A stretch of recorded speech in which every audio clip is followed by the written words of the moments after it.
Hello everyone. तो आज की वीडियो में हम बात करेंगे चैप्टर नंबर 3 एक्सरसाइज 2 पार्ट 1, जिसके हमने 6 क्वेश्चंस कंप्लीट कर लिए थे। तो 7th क्वेश्चन से शुरू करते हैं। 7th क्वेश्चन का डायग्राम आपको क्वेश्चन में यहाँ दे रखा है, जिसमें ए बी सी डी एक रेक्टेंगल दे रखा है।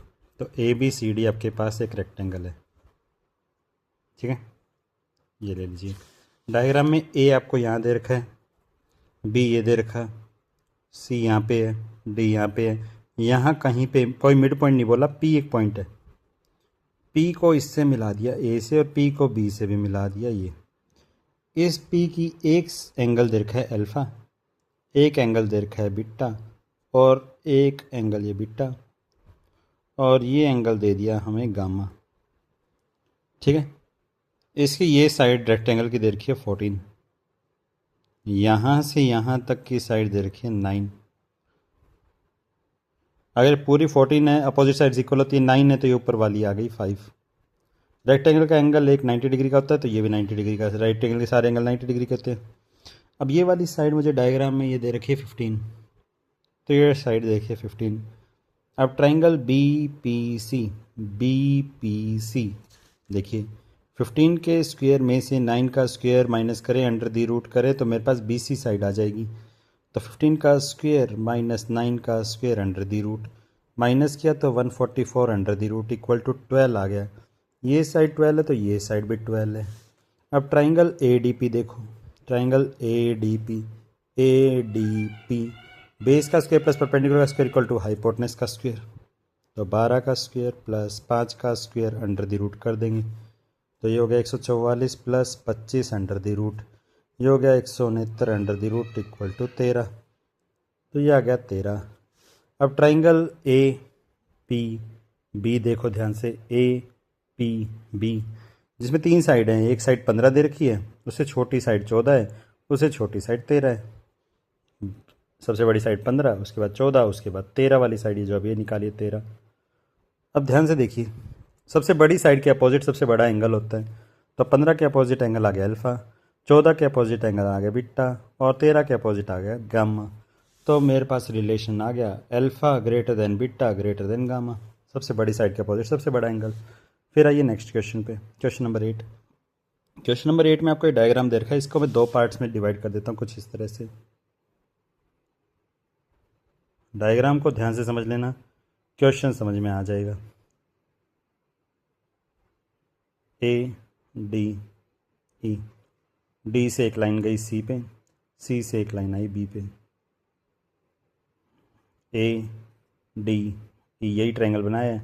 ई से एक लाइन गई एफ पे, और एफ से एक लाइन गई जी पे। देखिए ए, फिर नीचे बी, फिर सी डी, ये रहा ए, नीचे बी, फिर सी डी, फिर ऊपर ई के बाद एक लाइन आ रही है एफ पे, एफ से एक लाइन जा रही जी पे। ई आ गया ए डी ई से एफ, एफ से जी। मैं दोनों ट्रायंगल्स को अलग अलग कर लिया, ठीक है। अब मुझे देखा है A B is equal to B C is equal to C D is equal to D E is equal to D E, जो है ई एफ के इक्वल है, ई एफ जी के इक्वल है, एफ जी ए के इक्वल है। ये दे रखा ए बी सी के इक्वल है, बी सी डी के equal, D E F G ए।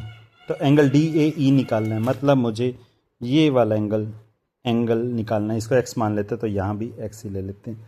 अब ध्यान से देखना, अगर इस ट्रायंगल में ये एंगल एक्स है, दो साइड इक्वल हैं, तो ये एक्स है, तो इसके अपोजिट ये भी एक्स हो गया। अब angle x plus angle x कितना हो गया, ये एक्सटीरियर एंगल 2x हो गया।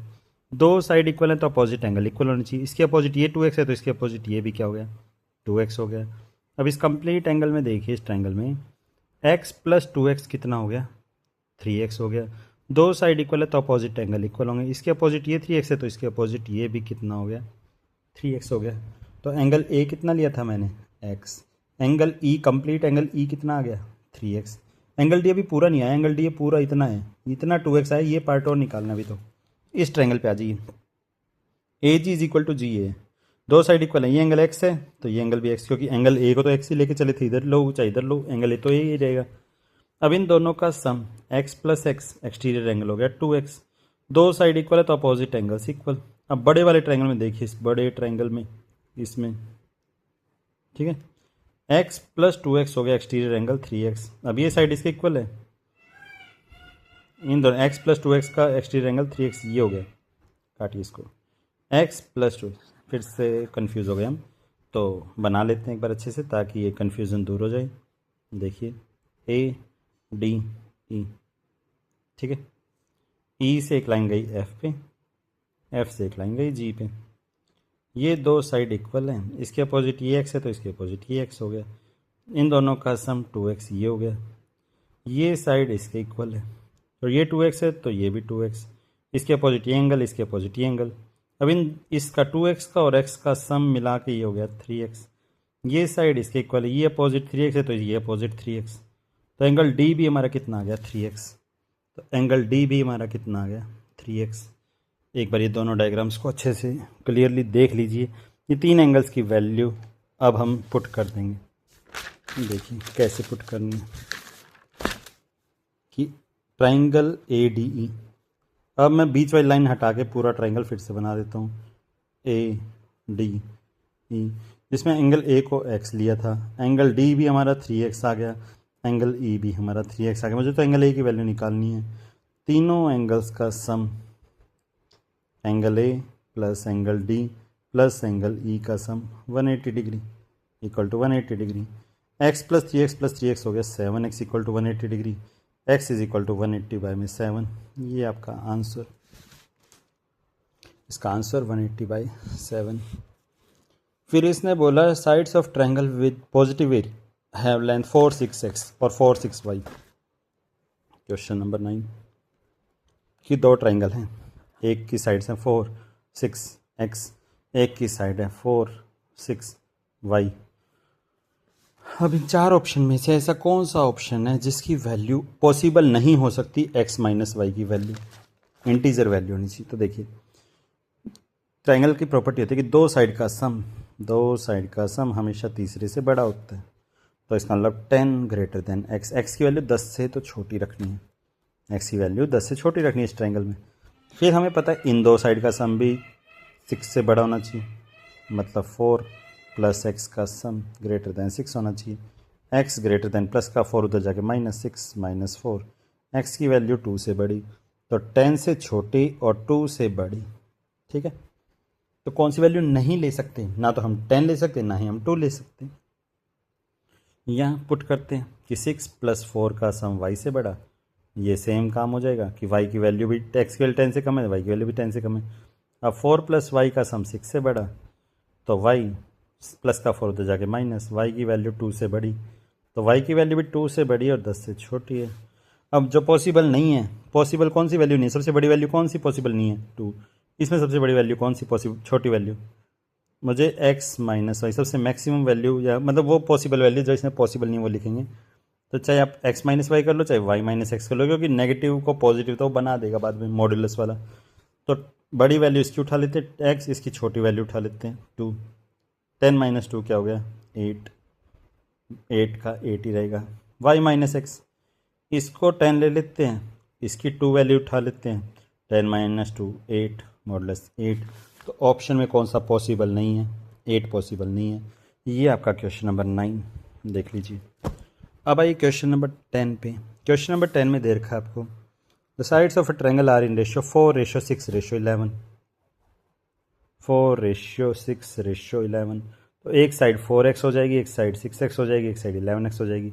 अब देखिए 4x प्लस 11x तो हमारा 6x से बड़ा है, 6x प्लस 11x तो हमारा 4x से बड़ा है, लेकिन 4x प्लस 6x हमारा 11x से बड़ा नहीं है कि इन दोनों का सम इससे बड़ा नहीं है। जहाँ पे भी हमारी इनइक्वालिटी आ जाए कि दो साइड का सम तीसरे से बड़ा नहीं होगा, तो ट्रायंगल हमारा नॉट पॉसिबल हो जाएगा। इसका आंसर क्या हो जाएगा, नॉट पॉसिबल या इम्पॉसिबल। अब 1 4 6 8 आपके पास क्वेश्चन में लाना, चार साइड दे 1 4 6 8। अब इन चारों में से कौन सी तीन साइड से ट्रायंगल पॉसिबल है ये बताना है। तो देखिए अगर मैं 1 4 6 लेता हूँ तो 1 + 4 हमारा 5 हो गया, 5 6 से बड़ा नहीं हुआ तो ये पॉसिबल नहीं है। दो साइड का सम हमेशा तीसरे से बड़ा होना चाहिए। 1 4 8 लेता हूँ तो 1 + 4 का सम 8 से बड़ा नहीं हुआ। फिर मैं 4 6 8 लेता हूँ, 4 6 8, ये बन गया हमारा पॉसिबल है, क्योंकि 4 + 6 हमारा 8 से बड़ा है, 6 + 8 हमारा 4 से बड़ा है, और 4 + 8 हमारा 6 से बड़ा है। तीनों साइड पे इनइक्वालिटी शो कर रही है कि दो साइड का सम तीसरे से बड़ा, दो साइड का सम तीसरे से बड़ा, दो साइड का सम तीसरे से बड़ा। तो ये एक ही ओनली कितने ट्रायंगल पॉसिबल है इसमें? ओनली वन ट्रायंगल पॉसिबल है, तो इसमें से हमारा ऑप्शन 1 हो जाएगा। फिर देखिए इसने बोला D is any point on the side B C of triangle A B C. देखिए 12th ट्राइंगल ए बी सी में बी सी साइड पे कोई लाइन डी पॉइंट पे लेनी है। मेरे पास एक ट्राइंगल दिख रहा है ए बी डी, एक ट्राइंगल दिख रहा है ए सी डी। तो देखिए A B plus B D का सम तीसरी साइड से बड़ा होना चाहिए, तो A B plus B D का सम ए डी से बड़ा हो गया। ऐसे ही ए सी प्लस सी डी का सम ए डी से बड़ा हो गया, तो ए सी प्लस सी डी का सम तीसरी साइड ए डी से बड़ा होगा। मैंने ए डी को इस साइड क्यों रखा? क्योंकि हर ऑप्शन में ए डी साइन के अपोजिट साइड है। बस अब इन दोनों इक्वेशंस को ऐड कर दीजिए, बस क्वेश्चन का आंसर आ जाएगा। देखिए ए बी ये रहा, हमारा ए सी ये रहा।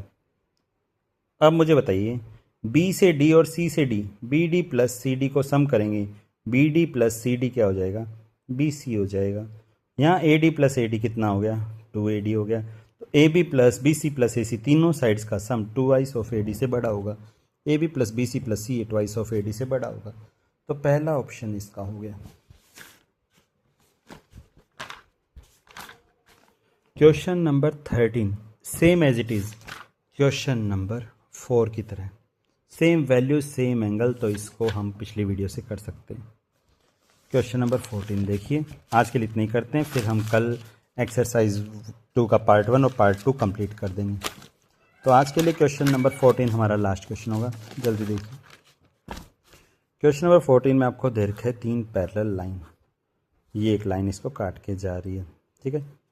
ये कहीं से पेजेस ख़राब जच रखें इसलिए थोड़ा ऐसा टेढ़ा मेढ़ा बन रहा है, इन चीज़ों पे फोकस नहीं करेंगे। ये एंगल x, ये एंगल y और ये एंगल z। अगर ये z है, ये y है, तो वर्टिकल अपोजिट एंगल ये भी y हो जाएगा। तो मैं लिख सकता हूँ y plus z is equal to 180 degree, क्योंकि angle on the same side of transversal, ठीक है। तो y प्लस z 180 है और y रेशियो z हमें दे रखा है क्वेश्चन में, y रेशियो z दे रखा है 3:7। तो y is equal to 3a आ गया, z is equal to 7a आ गया। तो ये हो गया हमारे पास 3a plus 7a is equal to 180। ये हो गया हमारे पास 10a इज इक्वल टू 180 और a की वैल्यू 18, 18 3 ज़ा 54, 18 7 ज़ा 126। तो y और z की वैल्यू तो आ गई।